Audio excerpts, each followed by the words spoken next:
പ്രിയമുള്ളവരെ, നമസ്കാരം. ഏകദേശം 2 മാസത്തിലേറെയായി കരുനാഗപ്പള്ളി പുത്തൻതെരുവിൽ ഒരു അടിപ്പാത വേണമെന്നാവശ്യപ്പെട്ടുകൊണ്ട് പ്രദേശവാസികൾ ഒന്നടങ്കം സമരപ്പന്തലിലാണ്. ഇന്നും അധികാരികൾ അത് കണ്ടില്ല എന്ന് നടിക്കുകയാണ്. ഒരു പ്രദേശത്തെ വിഭജിച്ചു പോകുന്ന രീതിയിലുള്ള ഒരു പ്രവണതയായിരിക്കും അവിടെ അടിപ്പാത വന്നില്ല എങ്കിൽ.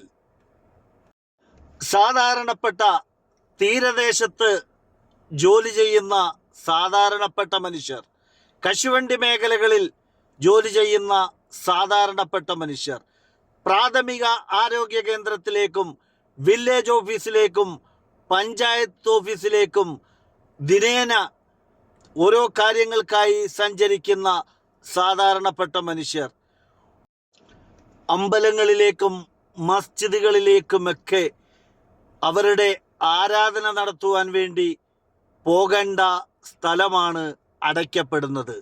അവിടെ ഒരു അടിപ്പാത അത്യന്താപേക്ഷിതമാണ്. പുത്തൻതെരുവ് മസ്ജിദിലേക്ക് ഒരു മയ്യത്ത് കൊണ്ടുപോയി അടക്കം ചെയ്യണമെങ്കിൽ പോലും കിലോമീറ്ററുകൾ സഞ്ചരിച്ചിട്ട് മാത്രമേ അവിടെ എത്തുവാൻ സാധിക്കുകയുള്ളൂ. ആ പ്രദേശത്ത്, ആ പുത്തൻതെരുവെന്ന് പറയുന്ന ആ സ്ഥലത്ത് ഒരു അടിപ്പാത വന്നില്ല എങ്കിൽ സാധാരണപ്പെട്ട ജനങ്ങൾ അങ്ങേയറ്റം കഷ്ടപ്പെടുമെന്നുള്ള കാര്യത്തിൽ യാതൊരു സംശയവുമില്ല. ഈ അടിപ്പാതയുടെ അനിവാര്യത എത്രമാത്രം വലുതാണ് എന്ന് നമ്മളോട് സൂചിപ്പിക്കുകയാണ് മാധ്യമപ്രവർത്തകൻ കടത്തൂർ സക്കീർ. അദ്ദേഹത്തിൻ്റെ വാക്കുകളിലേക്ക്. നമസ്കാരം, ഞാൻ കടത്തൂർ സക്കീർ, മാധ്യമപ്രവർത്തകനാണ്. നമ്മുടെ ഈ പുത്തൻതെരുവിലെ അടിപ്പാതയുമായി ബന്ധപ്പെട്ടുള്ള മതിൽക്കെട്ടിൽ ഒതുക്കിക്കൊണ്ട് ആ പ്രദേശവാസികളെ രണ്ടായി വേർതിരിച്ചുകൊണ്ടുള്ള ഒരു വികസന പ്രവർത്തനങ്ങളുമായിട്ടാണ് ദേശീയപാത അതോറിറ്റിയുടെ ഉദ്യോഗസ്ഥർ മുന്നോട്ട് പോയിക്കൊണ്ടിരിക്കുന്നത്. ദേശീയപാത നിർമ്മാണം ആരംഭിക്കുന്നതിന് മുൻപ് തന്നെ നമുക്ക് പുത്തൻതെരുവിൽ അനുവദിച്ചു തന്നിട്ടുള്ള അടിപ്പാത അട്ടിമറിക്കപ്പെട്ട സാഹചര്യമാണ് ഉണ്ടായിട്ടുള്ളത്. എന്തുകൊണ്ട് പുത്തൻതെരുവിൽ അടിപ്പാത വേണമെന്ന്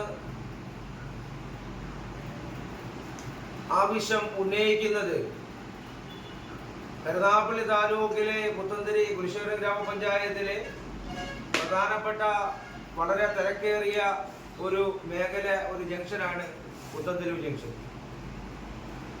നാഷണൽ ഹൈവേക്ക് പടിഞ്ഞാറുമായി സ്ഥിതി ചെയ്യുന്ന തുറേൽക്കടവ് ബസ് സർവീസുള്ള KSRTC സർവീസ് ഉൾപ്പെടെയുള്ള മേഖല.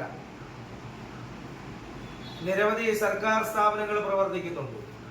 കുരിശൂരം ഗ്രാമപഞ്ചായത്ത് ഓഫീസ്, വില്ലേജ് ഓഫീസ്, പ്രാഥമിക ആരോഗ്യ കേന്ദ്രങ്ങൾ, 6ലധികം കശുവണ്ടി ഫാക്ടറികൾ, ഹയർ സെക്കൻഡറി സ്കൂളുകൾ ഉൾപ്പെടെ നിരവധി സ്കൂളുകൾ, നിരവധി സ്ഥാപനങ്ങൾ, സർവീസ് സെന്ററുകൾ ഈ മേഖലകളിലാണ് പ്രവർത്തിക്കുന്നത്.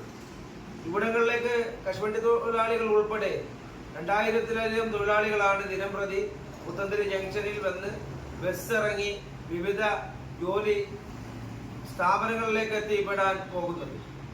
ഇവിടെ കെട്ടിയടയ്ക്കപ്പെട്ട് കഴിഞ്ഞാൽ കിലോമീറ്ററുകൾ താണ്ടി വടക്കോട്ടും തെക്കോട്ടും പോയി സഞ്ചരിക്കേണ്ടി വരുന്ന ഒരു സാഹചര്യം ഉണ്ടാവും.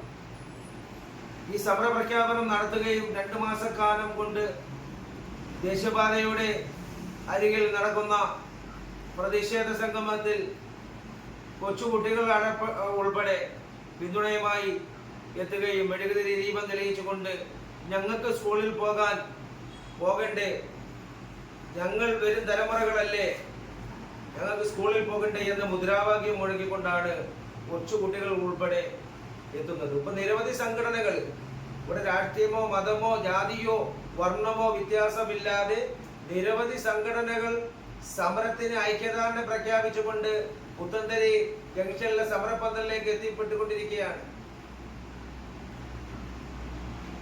ജനങ്ങളുടെ സഞ്ചാര സ്വാതന്ത്ര്യം തടഞ്ഞുകൊണ്ടുള്ള വികസന പ്രവർത്തനം, ഭരണഘടന അനുവദിച്ചു തന്നിട്ടുള്ള സഞ്ചാര സ്വാതന്ത്ര്യം തടഞ്ഞുകൊണ്ടുള്ള അശാസ്ത്രീയമായിട്ടുള്ള ദേശീയപാത വികസനത്തിനെയാണ് ഇവിടെ ചോദ്യം ചെയ്യപ്പെടേണ്ടത്. എന്തുകൊണ്ടും പുത്തന്തരിൽ അടിപ്പാത അനിവാര്യമാണ്. നാഷണൽ ഹൈവേക്ക് കിഴക്ക് വശം 100-ലധികം രോഗികൾ ദിനംപ്രതി വന്നു പോകുന്ന പ്രധാനപ്പെട്ട സർക്കാർ ഹോസ്പിറ്റലാണ് ESA ഹോസ്പിറ്റൽ. ഹൈവേക്ക് കിഴക്ക് 2 കശുവണ്ടി ഫാക്ടറികൾ, ഒരു ഓഡിറ്റോറിയം, നിരവധി വിദ്യാഭ്യാസ സ്ഥാപനങ്ങൾ പ്രവർത്തിക്കുന്നുണ്ട്.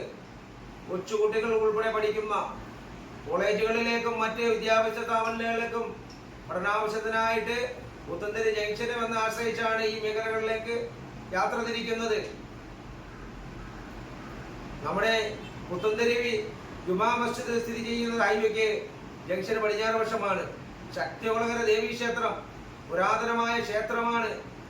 നിരവധി ഭക്തർ ദിനംപ്രതി പുത്തന്തരി ജംഗ്ഷനിൽ നിന്ന് ബസ് ഇറങ്ങിയാണ് ഈ തുറവിക്കടവിലേക്ക് ശക്തികുളങ്ങരയിലേക്ക് പോകുവാൻ ആശ്രയിക്കുന്നത്. പുത്തന്തരി ജുമാ മസ്ജിദ് ആ പ്രദേശത്തുള്ള ആരെങ്കിലും മരണപ്പെട്ടു കഴിഞ്ഞാൽ ജനാസ മറവ് ചെയ്യാൻ പുത്തന്തരി ദേശീയപാത ക്രോസ് ചെയ്ത് വേണം പള്ളിയിലേക്ക് എത്താൻ. വിശ്വാസപരമായ മതപരമായ കാര്യങ്ങൾ നിർവഹിക്കാൻ പോലും പുത്തന്തരി ജംഗ്ഷനിൽ വന്നിട്ട് ക്രോസ് ചെയ്യണം. കുട്ടികൾക്ക് പഠിക്കാൻ സ്കൂളിലേക്ക് പോകണം. ഇതിനുള്ള ആവശ്യമായ ഒരു സാഹചര്യം ഒരുക്കാൻ അധികാരികൾ തയ്യാറാകണം. പുത്തന്തരി ദേശീയപാതയിൽ അടിപ്പാത അനിവാര്യമാണ്. മറ്റ് മേഖലയേക്കാൾ ഏറ്റവും തിരക്കേറിയ മേഖലയാണ് പുത്തന്തരി ജംഗ്ഷൻ. പിന്നെ ഒന്ന് സ്മരിക്കപ്പെടേണ്ട ഒരു കാര്യം, ടാങ്കർ ദുരന്തവുമായി ബന്ധപ്പെട്ട് 12 മനുഷ്യ ജീവനുകൾ സ്വന്തം ജീവൻ അപകടത്തിൽ പെടുമെന്ന് കരുതിയിട്ട് പോലും മറ്റുള്ളവരുടെ ജീവൻ രക്ഷിക്കാൻ വേണ്ടി ഈ പ്രദേശത്തെ 12 ജീവനുകൾ പോലീസ് ഉദ്യോഗസ്ഥരും ഫയർഫോഴ്സ് ഉദ്യോഗസ്ഥരും നാട്ടുകാരും ഉൾപ്പെടെ 12 ജീവനുകൾ ഇവിടെ രക്തസാക്ഷിത്വം വരിച്ച മേഖലയാണ്. അധികാരികൾ ഇത് മറന്നു പോകല്ലേ. വരും ദിവസങ്ങളിൽ ആക്ഷൻ കൗൺസിലിന്റെ നേതൃത്വത്തിൽ നടന്നു വരുന്ന സമരത്തിന്റെ ശക്തി വർദ്ധിക്കുകയും സമരത്തിന്റെ രീതി മാറുകയും ചെയ്യും. ആക്ഷൻ കൗൺസിൽ നിരവധി തവണ കേന്ദ്ര ഭരണ തലങ്ങളിലെ മന്ത്രിമാർക്കും സംസ്ഥാന മന്ത്രിമാർക്കും ദേശീയപാതയുടെ അതോറിറ്റിക്കും ദേശീയ മനുഷ്യാവകാശ കമ്മീഷൻ ഉൾപ്പെടെ ജില്ലാ കളക്ടർ ഉൾപ്പെടെ MP MLA ഉൾപ്പെടെ നിവേദനങ്ങളും അപേക്ഷകളും നേരിട്ടും മറ്റുമെല്ലാം കണ്ട് ആവശ്യങ്ങൾ ഉന്നയിച്ചു. അടിപ്പാതയില്ലാതെയുള്ള ഒരു വികസന പ്രവർത്തനങ്ങളുമായിട്ട് ദേശീയപാത അതോറിറ്റിക്ക് പുത്തന്തരിവിൽ കൂടെ മുന്നോട്ട് പോകാൻ കഴിയില്ല എന്ന് ഉറക്കെ പ്രഖ്യാപിച്ചുകൊണ്ടുള്ള സമര പ്രഖ്യാപന പന്തലിലേക്ക് പിന്തുണയുമായാണ് വിവിധ സംഘടനകളും രാഷ്ട്രീയ പാർട്ടിയുടെ നേതൃത്വങ്ങളും രംഗത്ത് വന്നിട്ടുള്ളത്. അതുകൊണ്ട് അധികാരിക വർഗം പുത്തന്തരി ജംഗ്ഷനിൽ ഉടൻ തന്നെ അടിപ്പാതയുടെ നിർമ്മാണം ആരംഭിക്കണം. പൊതുജനങ്ങളുടെ സഞ്ചാര സ്വാതന്ത്ര്യം തടയരുത് എന്നാണ് എനിക്ക് ഈ അവസരത്തിൽ ഓർമ്മിപ്പിക്കാനുള്ളത്.